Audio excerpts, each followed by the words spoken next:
There is a question surrounding Turning Point USA that deserves to be asked, and if it is not, whether Charlie Kirk mattered to the organization. Charlie Kirk founded Turning Point USA and built it into one of the most recognizable conservative youth organizations in America and became the central public face of the movement. But after his assassination, a far more important question emerged. What happens to an organization when its founder and its leader and its defining voice is suddenly gone? And even more critically, what happens when the organization is now surrounded by unanswered questions, shifting narratives, and ongoing public uncertainty about the circumstances of his death and the direction of the movement he built? Let me be clear from the start because this distinction matters.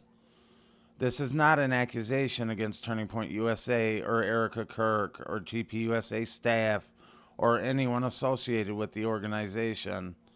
It is also not an attempt to turn uncertainty into conclusions. Charlie Kirk was murdered. A suspect has been charged, and the criminal justice system is actively working through the case based on the evidence and not speculation. But the legitimate questions do not become illegitimate simply because they are uncomfortable and when the information changes remains unclear or is communicated inconsistently. Public scrutiny is not only expected, it's inevitable. Charlie Kirk was not just a figure within Turning Point USA. He was the organization's founder, its most recognizable voice, and the person most closely tied to its identity.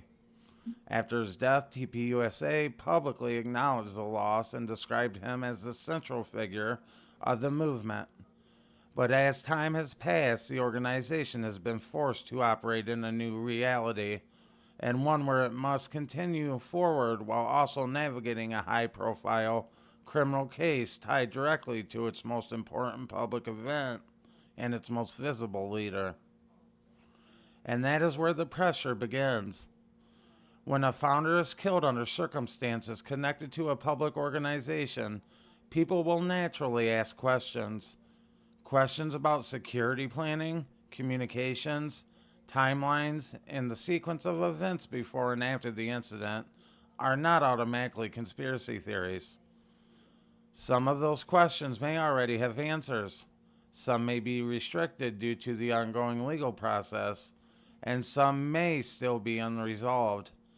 But the key point is this: unanswered questions do not disappear simply because they're inconvenient. The legal case itself remains serious and ongoing. The accused continue to face prosecution with potential capital punishment consideration still part of the proceedings. Attorneys on both sides are actively litigating the evidence, the intent, and the legal standards. Because of that, certain details are necessarily limited while the judicial process unfolds. That is how the system is designed to function. But while the courts operate under legal constraints, the public's communication operates under a different standard, and this is where clarity becomes essential. If certain information cannot be shared due to the legal restrictions, that should be stated plainly. If something is unknown, that should be acknowledged directly. If a question has already been answered by the investigators, that information should be clearly referenced. And if misinformation is circulating, then it should be addressed with facts rather than left to grow in a vacuum or labeled conspiracy theories. Because when the official's communication is limited to the inconsistent speculation, we'll fill the gap. And in the digital age, speculation spreads faster than the verification. A claim can reach millions before it is ever confirmed or corrected, and once a narrative takes hold online, it becomes extremely difficult to reverse, even when new information emerges later. This is why transparency is not optional in moments like this. The transparency does not mean that releasing the sensitive investigative material or compromising the legal proceedings. It means clearly separating what is known, what is unknown, and what can be discussed. It means correcting the false claims when they appear, and it means recognizing that the silence, even when well intentioned, can unintentionally allow the misinformation to define the public's understanding of events. At the same time, there is a second major issue unfolding that may ultimately shape the way TPUSA's future goes moving forward. The question of institutional identity after the loss of its founder. Charlie Kirk did not simply build an organization, he built a political ecosystem, a national youth movement, and a brand that has deeply tied to his personal identity and his leadership style. And now TPUSA faces a challenge that every founder-led organization will eventually confront.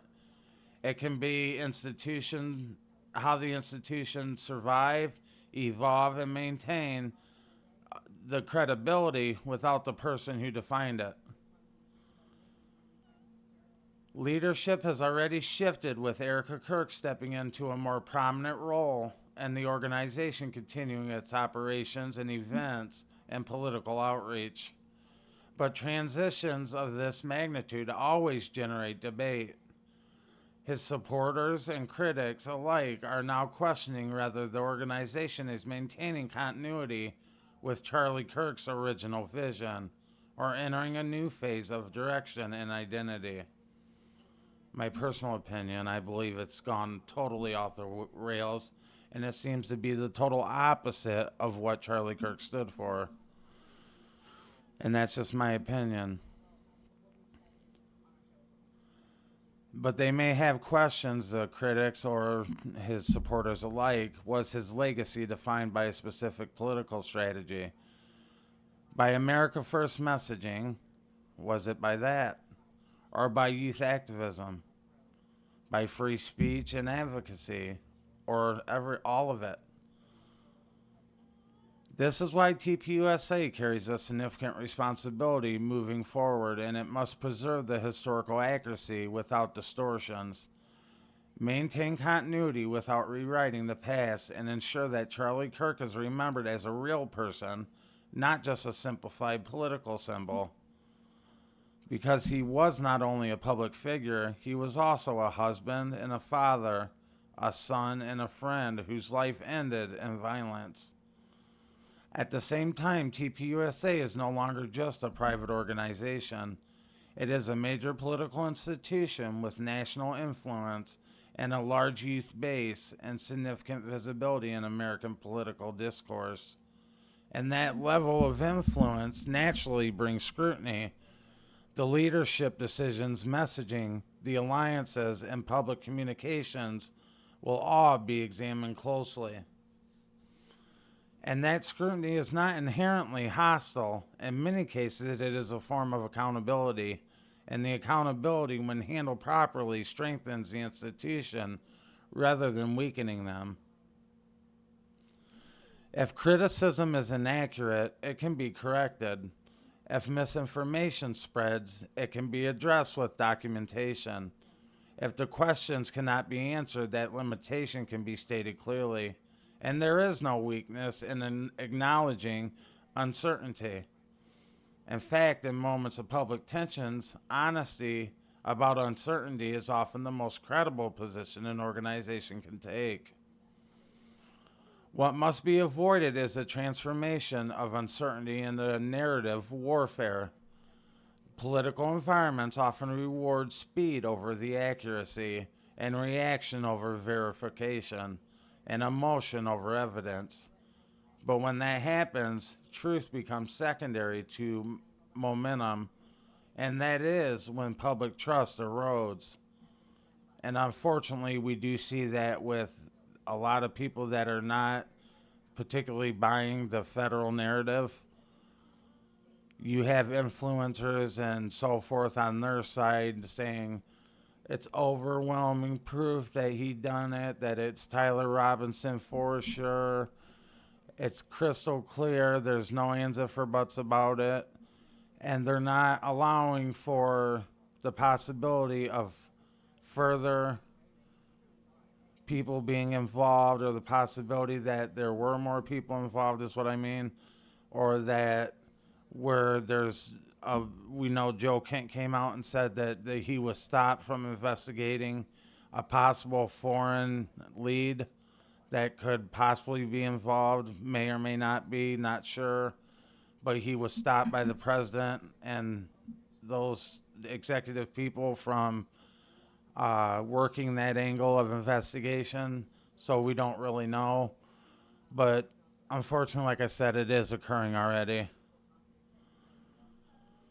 But Charlie Kirk's death should not become another moment where the facts are overshadowed by the competing narratives, and it should instead reinforce why due process exists, why the evidence matters, and why the political disagreements, they must never escalate into violence. Democracy also depends on the ability to disagree without dehumanization. And that's why we're here in the first place, because of Charlie Kirk. It was well documented that he has been threat to life, and he's dealt with it for several years. And he knew of the current threats that were against him. He was expressing them leading up to his death, that people I believe he said people on the left were trying to kill him, or he believed that it was people from the left. But everybody knows the story by now, and we just, like I said, there's one side that is trying to get to the truth because they don't believe the federal narrative, and the federal narrative don't make sense. So there's that. But this is why the conversation extends beyond TPUSA, and it's about the institution, how it responds to the crisis, how the leadership transitions are managed, and how the public trust is maintained when the information is incomplete or evolving. But the challenge for Turning Point USA is straightforward, but it is difficult. They need to engage with the questions directly, clarify what can be clarified, and acknowledge what cannot be answered yet. Correct the misinformation as it appears, and allow the legal process to proceed with interference or distortion. Because ultimately, the strength of the legacy is not determined by how tight a narrative is controlled. It is determined by whether people continue to trust the truth behind it. And if trust is not built through silence, it is built through consistency, the transparency, and the willingness to confront difficult questions rather than avoid them.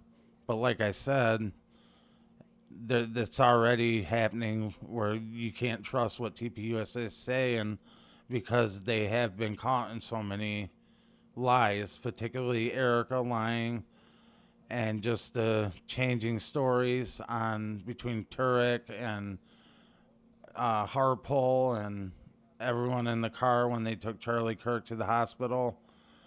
The hospital closing off the emergency room unit prior to Charlie Kirk being shot, which implies that there was foreknowledge of something happening, possibly, in my opinion.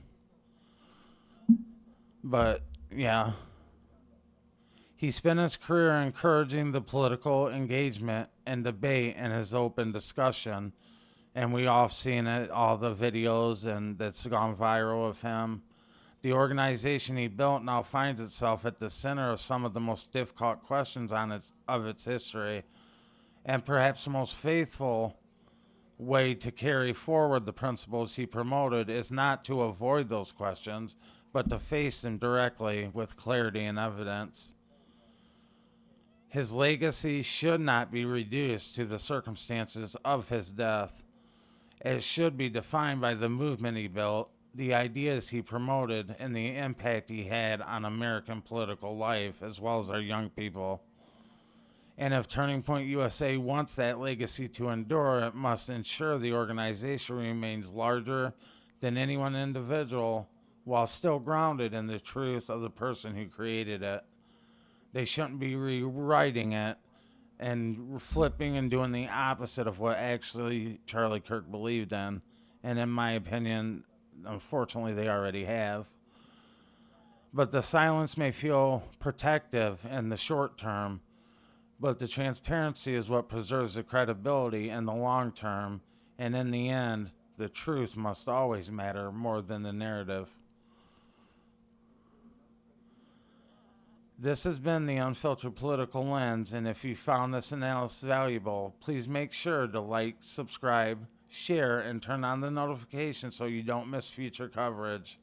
We will continue following the legal proceedings, the public discourse, and the evolution of Turning Point USA as more verified information becomes available.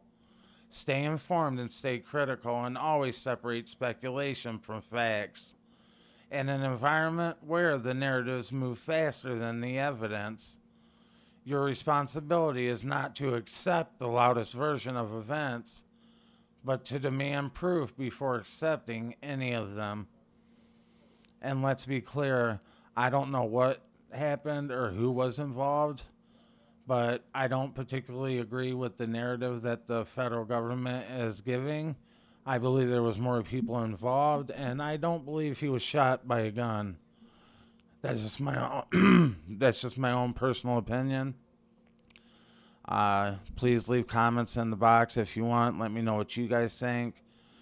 But I do want the truth, and ultimately, I am on board with some of the stuff that Candace Owens speaks of, and just wanting the truth, period, no matter where it leads. And I hope we get it. Charlie Kirk deserves it. And I believe ultimately America should demand that we find out the truth. And there should be unlimited transparency for any questions that need to be asked. Of course, providing that it doesn't pertain to causing any harm or violating anybody's rights, anything like that. I do believe that they should be more transparent. They should not have blocked Joe Kent from investigating a possible foreign angle to this investigation. I believe that the conflicting narrative that Harpole and Frank Turek and his security team has made online are inconsistent with one another, at the least. And also the photographs that unfortunately we wouldn't have unless Candace Owens was investigating, or basically the internet people are investigating this alongside what we're watching from the prosecution and the federal government. But I just think that the truth matters, and not only me, but millions of people want to know what happened to possibly the best, morally respectable, awesome human beings that's ever walked on this earth, not including, obviously, the number one, our Lord and Savior Jesus Christ. But that's just my opinion. Thanks for watching, and we're going to get out of here for today. But I appreciate everyone watching, and we'll see you in the next one. Peace.